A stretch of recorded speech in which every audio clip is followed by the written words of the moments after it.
hope we can start the video now if it's not already going on. And maybe it's already going on. Tonight we're going to talk about dinosaurs and the Bible. What does the Bible have to say about dinosaurs? As we've gone through our series about Noah and the ark, a lot of people have asked, well, were dinosaurs on the ark? Did all the dinosaurs get destroyed in the flood? I'm going to ask these folks here, if you want to, you may want to shift towards the center a little bit because I'll kind of be in front tagging this, and I may want for you guys to see this way. I know, I'm sorry. All right. So, does the Bible talk about dinosaurs? And the answer is yes. Turn to the book of Job, which comes, I believe, right before Psalms. So it's kind of middle of your Bible to the left. The book of Job, chapter 40, will be one of our primary texts this evening. Now, if you don't know about what is going on in Job, Job was a very, very wealthy man, possibly the most wealthiest man on the earth at the time of this encounter. And in one day, he lost all of his possessions, all of his property, and all of his children, and all of his servants in one day. It was just calamity after calamity after calamity. And Job never cursed the Lord. And his friends kept coming to him. And his friends kept saying, Job, what kind of sin did you do to cause God to pour His judgment on you? And Job said, I'm blameless. I've not done anything to cause this. And he never curses God. But finally, I guess because of their aggravating comments, Job gets to a point and says, God, why are you doing this? Why are you doing this? What did I do? And God says, get ready. I'm about to talk to you like a man. And God begins to ask Job a series of questions to which Job never responds. God asked Job questions that Job cannot answer.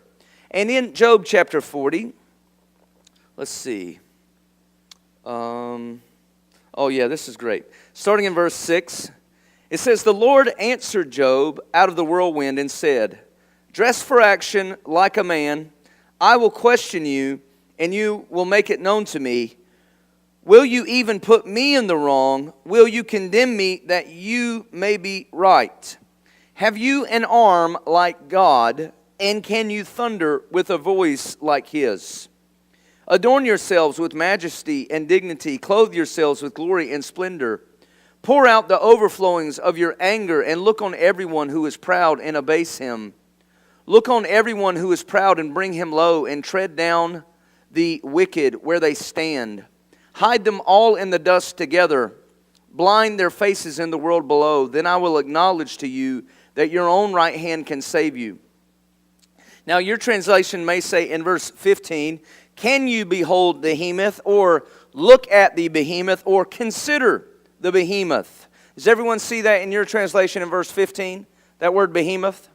It says, consider the behemoth which I made, that eats grass like an ox. So this was an herbivore. And it says in verse 16,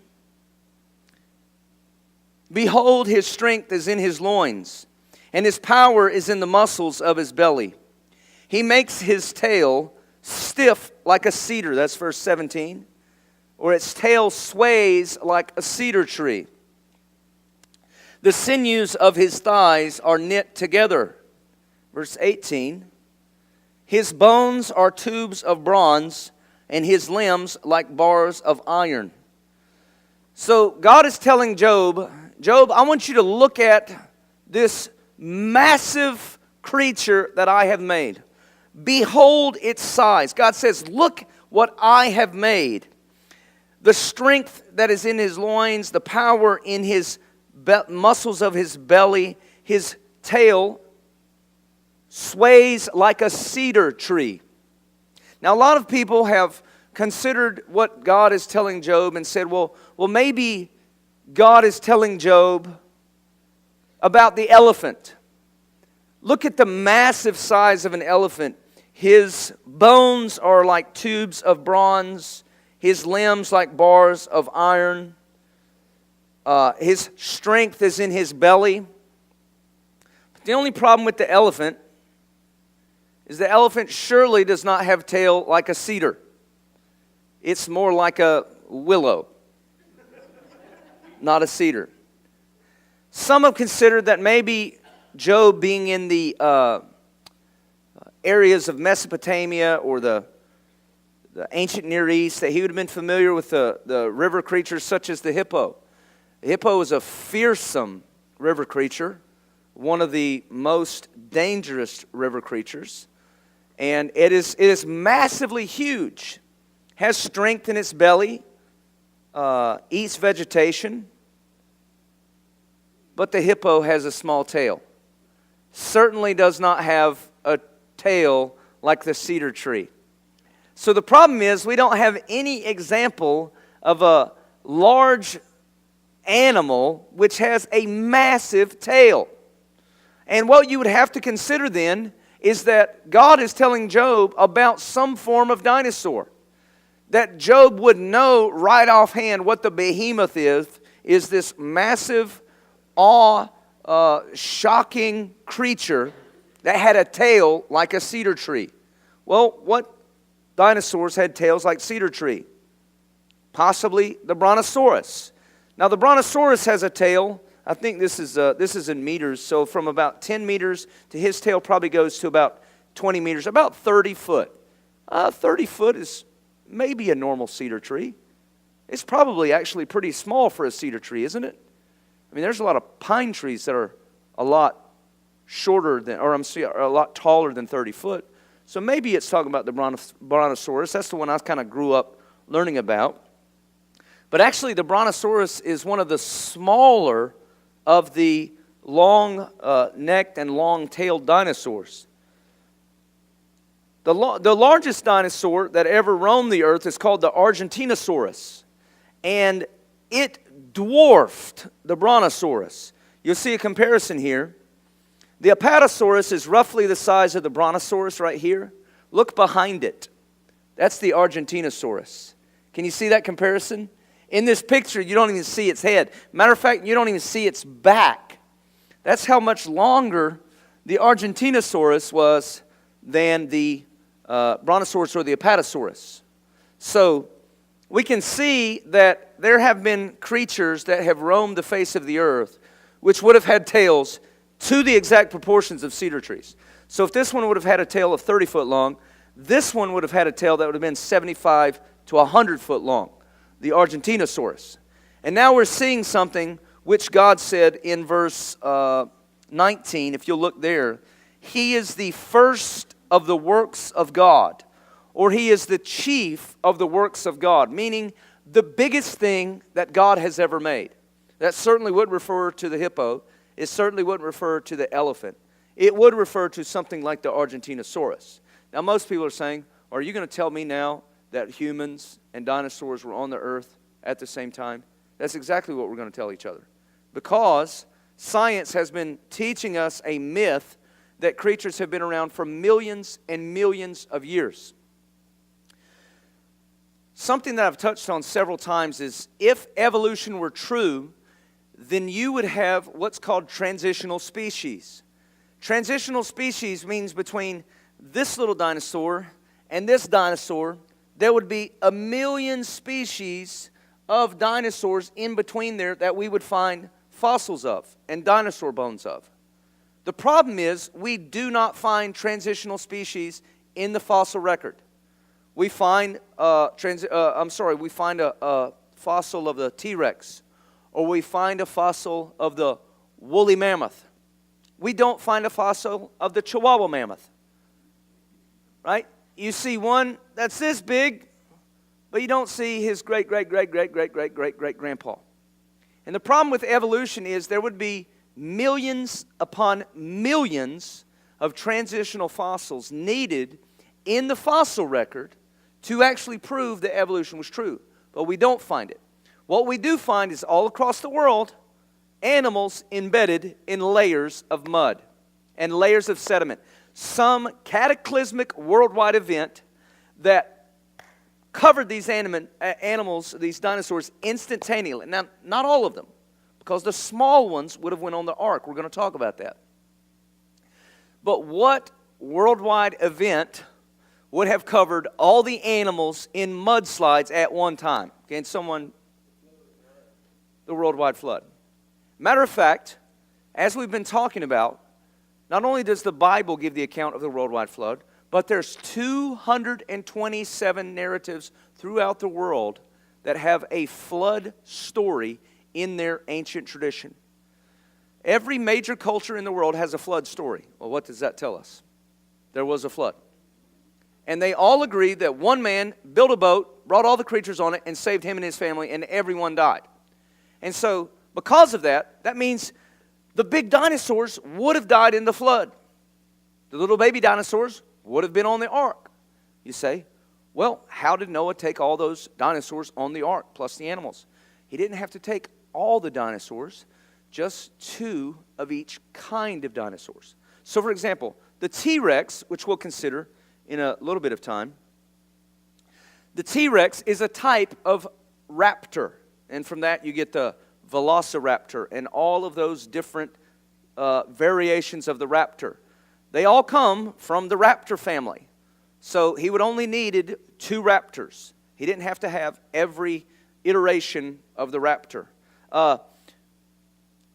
Me and Avery were talking before service. A lot of these that they say are different, like Apatosaurus, Brontosaurus, all of those are actually the same dinosaur. But because they grew for hundreds and hundreds of years, some are 30 foot tall, some are 60 foot tall, some are 100 foot tall. It's actually the same dinosaur, but they all died at once. And they think, well, we found fossils of ones that are 30 foot long, and we found fossils of ones that are 100 foot long. Well, you had babies and you had adult males at the same time in the flood. And so he wouldn't have had to taken Argentinosaurus. He could have just taken his little baby Europasaurus, just the small ones, etc., etc. So here's our foundation. We know that Job talks about large dinosaurs. Well, the question is, when was Job written, and when did Job live? We're going to find some clues, and you can turn with these in the book of Job. Job 42:16 says Job lived 140 years after he went through calamity. And I think he had 10 children before everything happened and he lost everything. So he lived 140 years after he had already had 10 children. That means roughly Job would have already been 40 or 50 at the time he lost everything to have 10 children, to get married, have 10 children, have all the wealth that he had. And then he lived 140 years after that. So that means Job lived anywhere from 190 to 200 years. Well, that's not a recent time. That's a long ago time for someone to live that long. We know before the flood they lived 900, 800 years. After the flood, it started going downhill. So he lived a very, very long time when other creatures lived a very, very long time. After the flood, creatures lived a long time just like they did before the flood. There's also other ways we can date Job. In Job 4:1, if you want to turn there,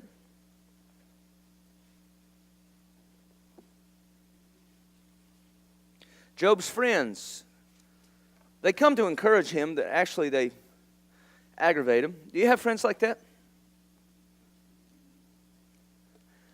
One of Job's friends was Eliphaz the Temanite. You see that? Eliphaz the Temanite. That means he was of the offspring of Teman or Teman. Well, who was Teman? In Genesis 36, we find the descendants of Esau. The descendants of Esau, Eliphaz was the son of Esau. And verse 11, the sons of Eliphaz were Teman. So that means Teman was sometime after Abraham. Because Abraham is around chapters 15, 16, 17, 18, 19. And this is chapter 36. So we're going to see a timeline in a minute. The Temanites, Teman didn't even come along until chapters 36. We're going to date that here in a minute. But we're also going to use Job 8:1. Turn there. Job 8:1 talks about another friend. That was Bildad the Shuhite, the shortest man in the Bible. shoe height. Okay? It only gets worse from here. Then Bildad, the Shuhite, replied, well, who was the Shuhites? Genesis 25:2 says, of the descendants of Abraham, Abraham took another wife, Keturah, who bore him Zimram, Joksham, Midian, Ishbak, and Shua. The Shuhites were the descendants of Shua, who came after Abraham. So we got the Shuhites who came after Abraham, and the Timonites who came after Abraham. If we put all that on a timeline, we get Adam, which is approximately 4,000 years before Christ. Then we get the flood, which was 2,400 years before Christ. Abraham was about 400 years after the flood, 2,000 years before Christ. So if the dinosaurs were on the ark, then they would have still been dwelling on the earth 400 years. And then we get Job somewhere around 1800 to 1600 BC. And I just made it longer to show us that sometimes biblical genealogies delete some people. They're telling you the highlights. They're not telling you every single generation. That's Matthew chapter 1 does that sometimes. So we have Job existing sometime between Abraham and Moses. That means during this period of time, dinosaurs were dwelling on the earth with humans. And there are cave drawings around the entire globe of men killing dragons. There's stories in China of explorers who found that the Chinese emperor was training dragons to pull his chariots. Well, what's the point of that story? Probably that they were training dragons to pull their chariots. Just like men domesticated horses, which were wild animals, people for a long time domesticated things like small lizards. You're going to see in a moment that lizards can be 10 foot long. So, historically, dinosaurs have lived with human beings. And we're going to answer how that was possible. Any questions so far on the timeline or Job or what we talked about so far? Okay, so we know the Bible talks about great creatures, behemoth creatures. There's another one which is a sea creature, Leviathan. I'm not really touching sea creatures because they weren't as disrupted by the flood. Their conditions didn't change much. They lived in the water. The flood came. There was still water. And there's still giant sea creatures, by the way. They didn't change very much. We'll talk about those here in a minute. Any questions? Feel free to ask those at any time. So, yeah, we see that during this period, dinosaurs would still have been here. Now, before the flood, dinosaurs lived hundreds of years. Even now, you have something like the Galapagos turtle, I think will live 250, 300 years. And this is post-flood. Imagine pre-flood. Imagine something like a lizard that lives for 700, 800 years. Reptiles continue growing throughout their whole life. That's why, for example, in the Amazon rainforest, you'll find anacondas who can reach 50 feet, 70 feet. Massive monster snakes. Now, before the flood, all of these types of reptiles would have continued growing for hundreds of years. But after the flood, they would have still have been growing. But do you know what happened after the flood? God told Noah, now I give you all the land creatures to eat. Before the flood, everyone ate vegetables. Could have been why they lived so long. After the flood, everyone eats meat, and then they only live 100 years. But after the flood, then men could eat any sort of meat creature. I'm going to tell you what, a brontosaurus could feed your village for like a long time. I mean, that's a big barbecue. You can either hunt like 500 deer or one brontosaurus and feed your whole city. And so there would have been a great reason that these types of creatures would be hunted. So, my thesis is that small dinosaurs were brought on the ark. Not just my thesis, but it's a biblical worldview thesis. Of each kind, 2 of each kind. There were also 7 clean animals brought on the ark, which I think some of those could have been used for food to feed some of the dinosaurs that were hungry. So they didn't eat like all the sheep, little baby dinosaurs. You just give them like a little chicken or something. And my other thesis is that dinosaurs are still alive today. And because of post-flood conditions in the world, they just don't grow as much. And I'm going to demonstrate that. I think I spelled this wrong, but when I grew up, my favorite dinosaur, I called it Ankylosaurus. Avery said it's actually Ankylosaurus. Evidently, I pronounced it wrong my whole life. Talk about a letdown. Thanks, Avery. I'm just going to go with Ankylosaurus. I always liked him because he's kind of like a turtle. He's got these big spikes all along his back. He's got this huge boulder on his tail. He'd whip it around and club things and knock them out cold. And he had his protection mechanism. He had all the spikes all over him. Well, there's species today that are exactly like the Ankylosaurus. Look at the horned lizard. Spikes covering his entire body.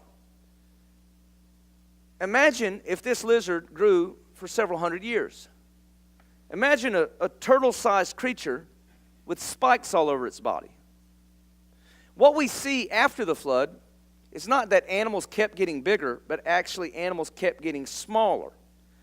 Becoming smaller was an adaptation that was beneficial because that means you could hide from humans. The humans wouldn't eat you, or the bigger animals couldn't eat you. So the animals that survived longer after the flood were actually animals that got smaller over time. That doesn't mean they became another species.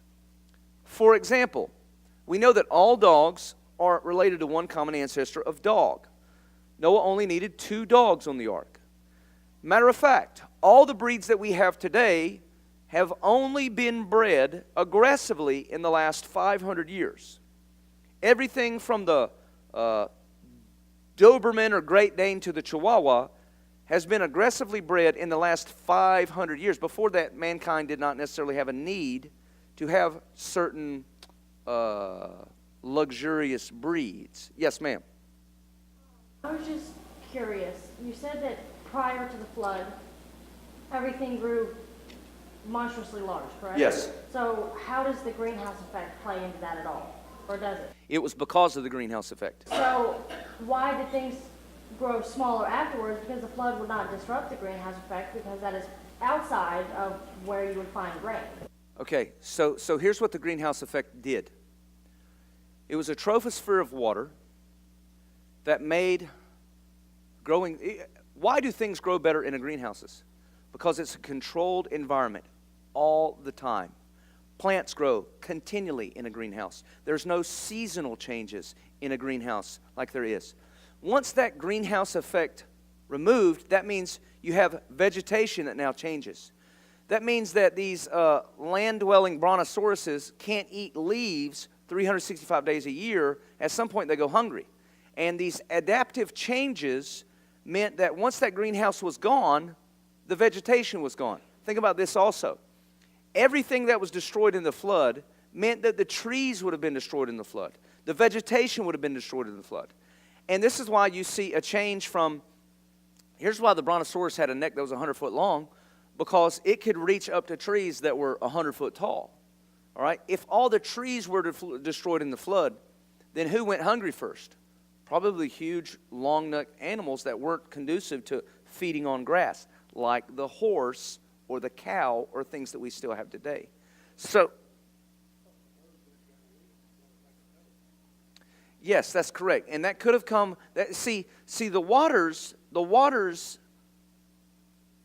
covered the mountains just for a few weeks. So vegetation on top of the mountains would have still been okay. But the stuff that was actually underground were covered for almost a period of a year. So that's why, if you think the flood to cover the highest mountains, it would have only covered the highest mountains for a few weeks before it began receding, because it only rained for 40 days. So that means the highest flood conditions only last for 40 days. But the rest of the earth was covered for almost 365 days a year. Let me finish answering her question. I'm still somewhat confused. Yep, no problem. That makes about 50 of us. I mean, that, like, it makes sense that, like, the whole greenhouse effect made everything go large. Like, yeah, I get that. Yeah. But, like, what, if the animals stopped growing large after the flood, so that would, theoretically, would mean that the greenhouse effect stopped being in effect during the flood. Correct. How would the flood destroy the greenhouse effect if it's... Because the troposphere of water that was covering the earth before is now gone. So there's... How did it fall? Because if you find, like, the earth, Yep. the clouds are the first layer. The troposphere... Well, the clouds are our first layer now. We do not live in the pre-flood conditions. So before the flood, how's the earth watered now? It's watered by rain. How was the flood watered before that? It was watered by the springs of the earth, the mist that would come up out of the ground. Okay? So because of the troposphere was a protective layer. If you go back to Genesis chapter 1 and 2, it says in the Garden of Gethsemane, Garden of Eden, excuse me. In the Garden of Eden, everything was watered by a mist that came up from the ground. All right? So the earth was naturally watering itself through just streams, mists, fountains, irrigation, all of those things. Once Genesis chapter 6 says the heavens burst open.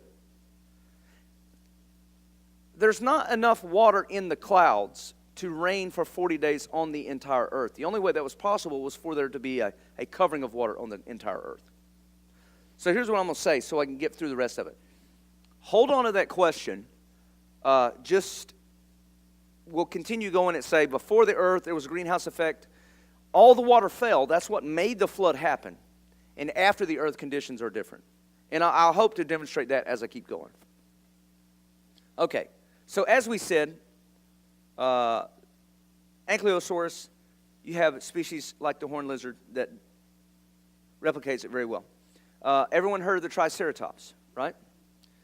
In Hawaii, there's a small lizard that has 3 horns on its head. It's called the 3-horned lizard. Pretty creative, I know. Imagine if that lizard grew for 500 years.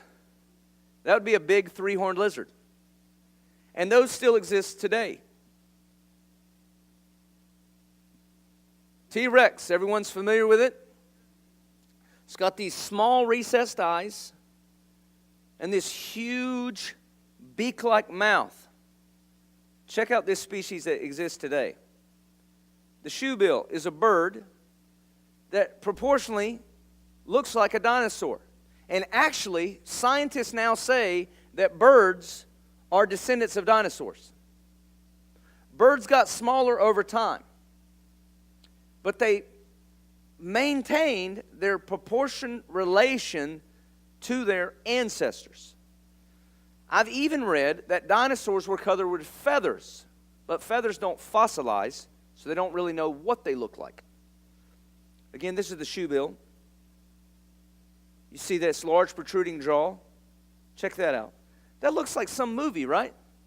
This is a live bird that lives today. T-Rex.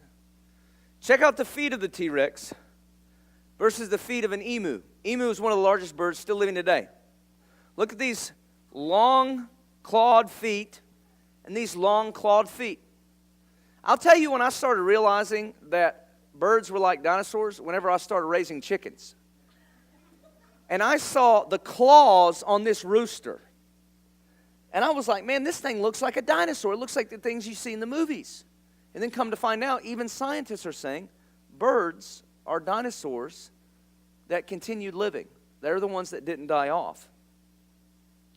This is an artist rendering of a Dilophosaurus. And there's a species today called the cassowary bird. Let's look at that again. Dilophosaurus, cassowary bird. Looks eerily similar, doesn't it? Look at them side by side. This is an artist rendering of a dinosaur. This is something that lives today. Looks very much like a relative. It's got this large protrusion on its head that it uses when it runs through the woods. It breaks the branches in the foliage. Same thing that this one would have used. All right, Komodo dragon. You have no idea how scary these things are. These Komodo dragons can grow to 10 feet long, and that's just the ones that live today. Now imagine if it grew for 500-600 years. It eats livestock regularly, carnivorous. It's the largest lizard in the world. And see, lizards all come from one lizard. All lizards are related to one lizard genetically. We don't see the development of a new species. We see species change over time. They get smaller, some get larger. I actually think they've all gotten smaller, and these are the remnants of what the big ones look like. So imagine if this guy was 60 feet long. That would have been a behemoth. You remember I mentioned that sea creatures really weren't touched? There's still giant sea creatures today. This is just an example of some monster catfish that still live today. I've heard of stories of catfish that could easily swallow human beings that have been captured on film. Let's talk about other water-dwelling things, because if the flood would have wiped out the largest ones, the ones who lived in water would have continued living. Take, for example, the picture of this crocodile, this village which was in, Zimbabwe. There was a crocodile that was eating everyone's cattle, eating it whole, just taking the whole cow in the river. So the village hired some professional hunter to kill this crocodile because they were running out of their cattle, and this crocodile was 22 feet long. That's just the ones we see pictures of. 100 years ago, this photo is taken of a crocodile that was 32 feet long. Now, can you imagine if that thing continued growing pre-flood conditions for its whole life and was 50 feet long or 80 feet long? That would have been a behemoth or a dragon. All right. So, what I've tried to present is that small ones went on the ark, and after the post-flood conditions, the large ones got smaller, which is very, very easily evidenced. In the past 500 years, we've went from common dogs to teacup poodles. And those have only been in the last 200 years. So species could easily get small in 1,000 years. If we went back to that timeline from the flood conditions, which were, when did I say that was? 2,400 years? Let me go back. 2,400 years to even the time of Christ. If dogs can go 1/10 of the size in 500 years, it's easily to think that dinosaurs can go from super huge giants to the Komodo dragons in 2,000 years. Does that make sense? And so what are the reasons for that? Well, as we've mentioned, after the flood, the climate was different. Gabby, one of the best arguments we can make for that is because before the flood, humans lived for hundreds of years, 950 years, 960 years, etc. Something changed drastically in the flood. And actually, God told Noah, I will no longer strive with man beyond 120 years. And we see this decline in man's livelihood. I believe that greenhouse effect made all of our food more beneficial, made human beings and it filtered out every damaging thing from the sun. It would only been everything positive, like a greenhouse, and it would have made everything just flourish. So after the flood, dinosaurs could no longer get super giant or live super long, and they couldn't get large enough to feed off the same species that they were accustomed to eating to. So before the flood, you had T-Rexes that were 20 foot tall, but after the flood, little baby T-Rex was 5 foot tall. And now guess what? Now little baby T-Rex is also a prey himself compared to something else that's equal in size. Stegosaurus has been building up a vengeance for 1,000 years, and it's time to wear him out. Coming off that boat, I bet there was some vendettas going on.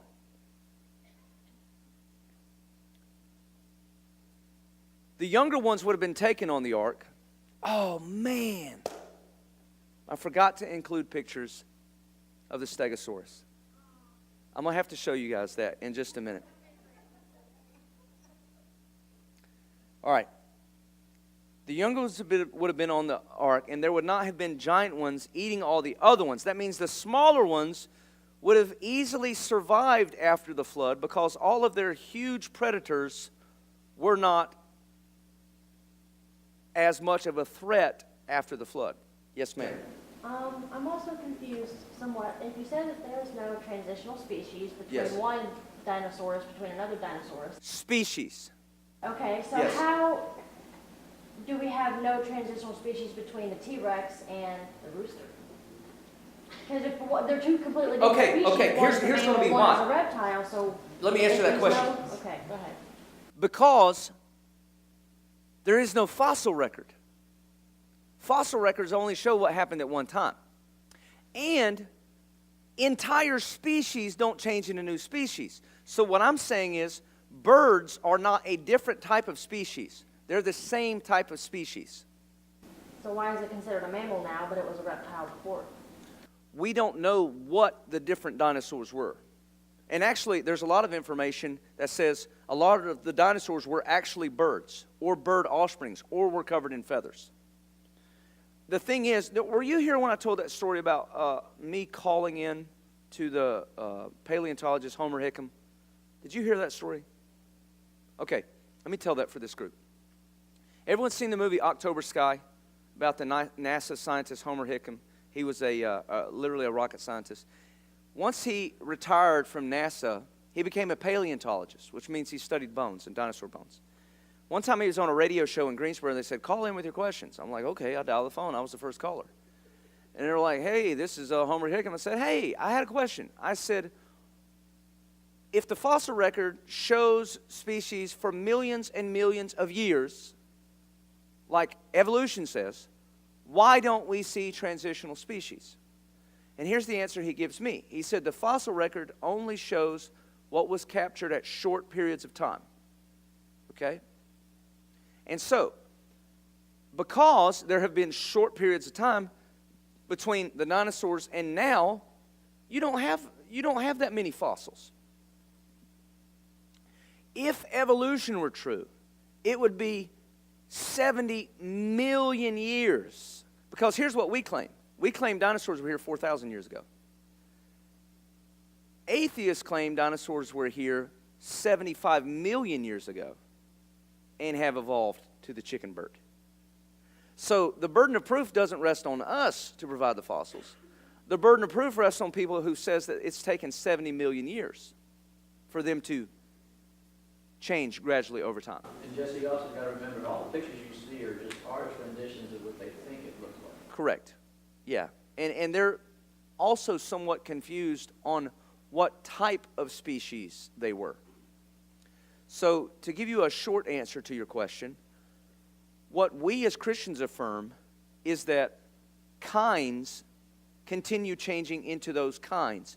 Dogs become different dogs. Cats become different cats. Dinosaurs become different dinosaurs. What that means is there were lizard-type dinosaurs and there were bird-like dinosaurs, and those still exist today. So the lizard-like dinosaurs, such as the Komodo dragon, still exist. The crocodile-type dinosaurs still exist. The bird-type, which I demonstrated, all right, this was a bird-type dinosaur. Here's something crazy. There's scientists in Australia who have manipulated chicken egg DNA and produced chickens that grew teeth, showing that in the chicken history, teeth is entirely possible. Over time, when something like this no longer is as carnivorous and has to hunt things that are 6 foot tall, it doesn't need these teeth. And it can be a very, very short time in which they recede. For example, I'll tell you how powerful this is. If you take a normal domesticated pig and you let them into the wild, that pig will grow tusks in 6 months. It will completely change in 6 months because of its adaptation. So things don't take millions of years. They actually take very short amount of times. That's what the Christian worldview says, and evidence backs it up. The fossil record does not support the evolutionist worldview. The fossil record supports the Christian worldview. There was a worldwide cataclysmic event that compacted everything in mud. That's the only time you get a fossil. You know, if an elephant falls over dead, it just decays. Nothing covers it in sediment. The only thing that covers things in sediment all across the world at one time is a worldwide event with mudslides. Yes, sir. I think the main theory is that there's lots of extinction events that have happened throughout the history of Earth over millions of years. Is there a problem with, let's say, the meteor event and then the Cambrian explosion happened and then a flood happened? Is there a problem with that happening and the Bible? Or is it impossible that there were multiple extinctions that gave us snapshots of the earth leading up to the flood? Here's the thing. On the biblical timeline, the earth is 6,000 years old. Well, because my thing is, if it's based on how long humans have been here, I agree that humans have been here for 6,000 years. Yeah. Is it possible? Here's what I'm also saying.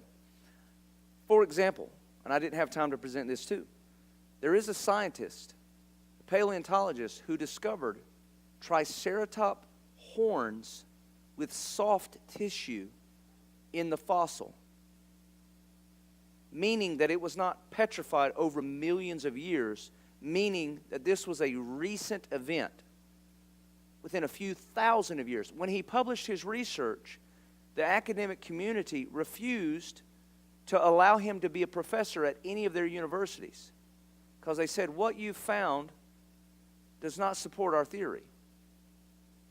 And all across the world, there's a great, I want you to watch a great documentary. It's by Ben Stein, who's Jewish, but he comes from a biblical Old Testament background. And it's, someone look it up for me. What is it? Expelled. It's how the scientific community does not let people from a Christian worldview publish their research. So everything that you and I have been taught, that the earth is billions of years old, that things happen, and people went extinct over millions and millions of years. The other thing is, archaeological evidence doesn't support that either. Because all over the world, there's archaeological artifacts, paintings, rock carvings of humans riding dragons, humans fighting dragons, humans domesticating them for various purposes. And so what I've tried to demonstrate is that Job, which was 1,600 years before Christ, he was there with them, which contradicts evolution. Because there's no possible, unless Job was 70 million years ago, which he wasn't, that he was there with dinosaurs. And that after the flood, they just got smaller. And there was something that made the big ones go extinct. The flood. That's my short answer for that. The young ones would have been taken on the ark. And lastly, because they were smaller, people could now hunt them. Now, you would have trouble hunting a 30-foot tall T-Rex. But you can now hunt a 6-foot tall T-Rex. And I guarantee you, once that T-Rex got off the ark, he told Shem, Ham, and Japheth, first person to bring me that gets a plot of land or gets a house. I mean, can you imagine that? Can you imagine if you're in a village and there's a dinosaur attacking your village and you're the guy that goes and kills the T-Rex? You know, we get all these stories in folklore of knights in shining armor that slay the dragon. I believe that really was what was happening. And then you also have pagan stories of villages offering their, 15-year-old virgins to these dragons who they thought were gods. And they would tie them out to some rock out in the wilderness to let the dragons feed on them. Because pagans thought these were gods. Actually, there are some apocryphal books, which we don't believe are inspired scripture, but we do believe document historical events, that account Daniel challenging Nebuchadnezzar, who Nebuchadnezzar said, Daniel, if you can kill this dragon, I will know you're from God. And it actually says that Daniel made balls of fat and pitch and hair and fed them to the dragon, which means the hair couldn't digest. And so the dragon ate all these things and it made his stomach explode. So Daniel killed a dragon, which, whatever. But these things exist in the Apocrypha. So there's historical evidence that all kind that talk about humans and these great dragons interacting. Yes, ma'am. This is somewhat unrelated, but I am quite curious about it. So, in theory, that if all the dinosaurs were created when Adam was created, Yes. then would that mean that when God created Adam that we had a similar type of Pangea structure going on? Because there are fossils that are in some places in Mexico that are the same species that we have in Australia. Yeah. So how do we get that if, because in, Before the flood, everything was connected by land bridges. so it was post-flood that everything kind of Yes, spread apart post-flood. and- Yeah, because, for example, the Bering Strait, All right?